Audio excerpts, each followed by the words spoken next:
Olá, professor Telmo, tratando aqui dos crimes contra a liberdade individual. O tema de hoje, redução à condição análoga de escravo. Está lá no artigo 149 do nosso Código Penal. E vamos tratar aqui da classificação, a qualificação doutrinária do crime. Bom, é um crime próprio com relação ao sujeito ativo, bem como quanto ao sujeito passivo, uma vez que somente quando houver uma relação de trabalho entre a agente e a vítima é que o delito poderá se configurar. Então é crime próprio, precisa haver uma relação de trabalho entre as partes, ou seja, precisa existir aqui a questão da subordinação, com relação de trabalho entre o agente e a vítima.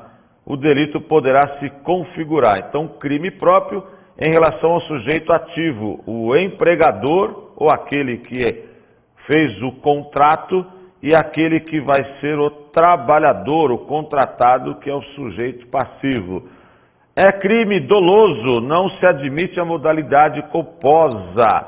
É um crime comissivo e também pode ser um crime omissivo impróprio, de forma vinculada. Por quê? O artigo 149 do Código Penal aponta os meios mediante os quais se reduz alguém à condição análoga de escravo. É submetê-lo a trabalho forçado, é reter documento, é reter transporte, é cercear o seu direito de locomoção. Então, o sujeito ativo tem a intenção de reduzir o indivíduo à condição análoga de escravo quando ele se apodera dos documentos, impede que a pessoa exerça seu caráter de opção, quando ele não entrega os equipamentos necessários para o desempenho da função. Então, coloca-se num trabalho degradante. Então, ele tem a intenção de assim fazê-lo, ok? É um crime permanente. A conduta se protrai, se prolonga no tempo, enquanto permanecerem as condições narradas no artigo 149.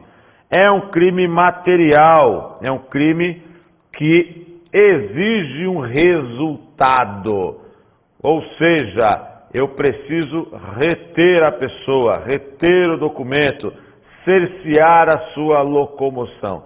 É um crime monossubjetivo, pode ser praticado por um único agente, mas também pode ser praticado por mais de um agente.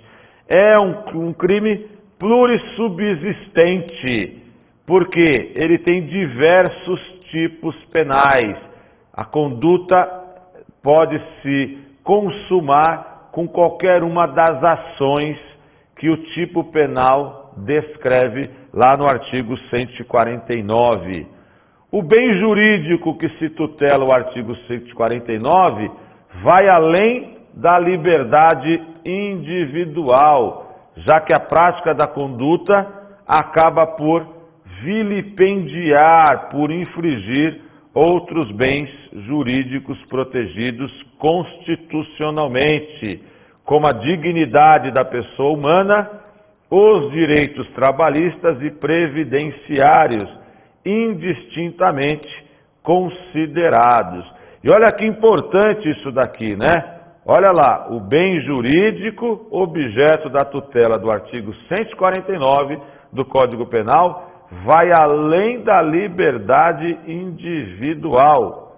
A prática da conduta em questão acaba por vilipendiar, ofender outros bens jurídicos protegidos constitucionalmente. Dignidade da pessoa humana, direitos trabalhistas, que estão lá no artigo 6º, artigo 7º da Constituição Federal, e direitos previdenciários. Por isso que o crime, e vamos repetir logo mais à frente, o crime do artigo 149, a competência para julgamento é da Justiça Federal. Justamente porque, por ser um crime plurissubsistente, por ser um crime que tutela diversos bens jurídicos e não só a liberdade individual, mas sim bens jurídicos que estão protegidos constitucionalmente, a Justiça Federal será a justiça competente para julgar e processar os crimes que guardem relação com a condição análoga de escravo. O sujeito ativo será o empregador que utiliza a mão de obra escrava, ou seja, é crime de mão própria, só o empregador tem que ter caráter de subordinação entre o sujeito ativo e o sujeito passivo. Então, caráter de subordinação, crime de mão própria, ou seja, somente o empregador pode cometer este crime, porque é aquele que vai se utilizar da mão de obra escrava. O sujeito passivo, a vítima, será aquele empregado que se encontra na condição de análoga de escravo, ou seja, que tem a sua liberdade individual, que tem a sua dignidade humana, os seus direitos trabalhistas e previdenciários violados. Então, por isso que precisa existir este caráter de subordinação. Não necessariamente nós vamos falar de registro em carteira. Claro que a comprovação deste delito precisa realmente, por ser um delito até material, você precisa de testemunhas e perícias para dizer que aquela pessoa estava submetida a um trabalho escravo.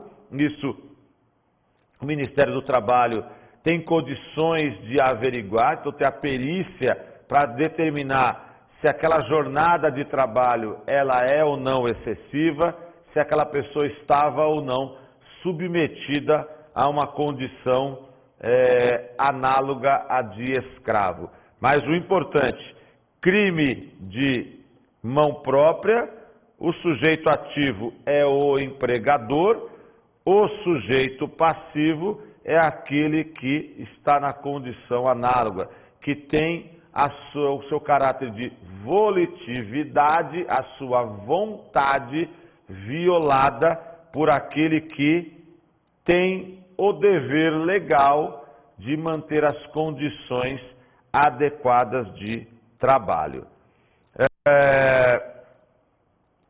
Nos termos do consignado no acordo ACO, o crime de redução à condição análoga de escravo consuma-se com a prática de uma das condutas do artigo 149, sendo desnecessária a presença concomitante de todos.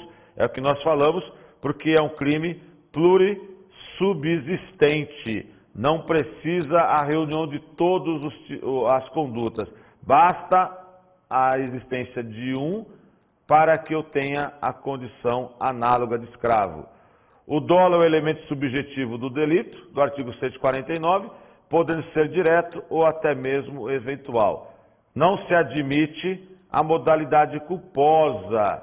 Então não há como o empregador alegar culpa quando ele colocou a pessoa em situação análoga à de escravo.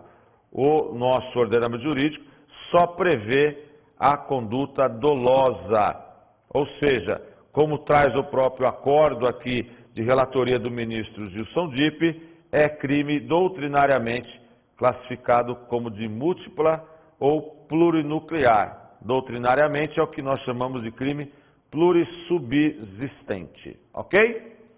A ação penal é de iniciativa pública incondicionada, nos termos da jurisprudência firmada nesta Corte e no Supremo Tribunal Federal, compete à Justiça Federal processar e julgar o crime de redução à condição análoga de escravo, pois a conduta ilícita de suprimir dos trabalhadores direitos trabalhistas constitucionalmente conferidos viola o princípio da dignidade humana e, porque é da Justiça Federal, porque também viola todo o sistema da organização do trabalho e os órgãos que o protegem.